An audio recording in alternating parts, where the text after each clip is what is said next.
Hello friends, என்னோடய draft clearing வீடியோவில் second video இது.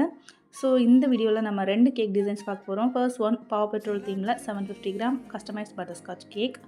கஸ்டமர் அவங்க குழந்தைக்கு பட்டர்ஸ்காட்ச் கேக் ரொம்ப பிடிக்கும். தென் வந்து பாவ் பெட்ரோல் தீம் ரொம்ப பிடிக்கும். அதனால் அந்த தீமில் இருக்கிற கேரக்டர்ஸ்லாம் கேக் மேலே வச்சு கொடுத்துருங்க அப்படின்னு கேட்டிருந்தாங்க. ஸோ அந்த கார்ட்டூன் கேரக்டர்ஸ்லாம் பிரிண்ட் அவுட் எடுத்து ஒன்று மேலே ஒன்று வச்சுட்டு பேபியோட நேம் ப்ளேஸ் பண்ணிட்டு கேக் டிசைன் முடிச்சுக்கிறேன். செகண்ட் ஒன் ஒரு 1/2 kg black forest cake. Customer இதை பாண்டா தீமில் கேட்டிருந்தாங்க. ரெஃபரன்ஸ் இமேஜும் அவங்களே சென்ட் பண்ணியிருந்தாங்க. வேறு ஒன்றும் இல்லை, கேக்கோட டாப்லாம் பாண்டா மாதிரியே கண்ணு மூக்கு வாயெல்லாம் வச்சு கேட்டிருந்ததுனால அதே மாதிரி நானும் ட்ரை பண்ணேன். என்னோடய பெஸ்ட் மட்டும் தான் கொடுத்துருக்கேன். பட் இது உங்களுக்கு பாண்டா மாதிரி தெரிஞ்சது அப்படின்னா கமெண்ட்டில் சொல்லுங்கள். இல்லை உங்களுக்கு பாண்டா மாதிரி தெரியலை, இது வேறு ஏதோ மாதிரி இருக்குது அப்படின்னாலும் கமெண்ட்டில் சொல்லுங்கள். ஃபைனலாக கேக்கோட அவுட்புட் இந்த மாதிரி தான் இருந்தது. ஒன்று பாவ் பெட்ரோல் தீம், இன்னொன்று பாண்டா தீம் கேக். ஸோ இன்றைக்கி பார்த்த 2 கேக் டிசைன்ஸும் உங்களுக்கு பிடிச்சிருந்தது அப்படின்னா லைக் பண்ணுங்கள். தேங்க்யூ ஃபார் வாட்சிங்.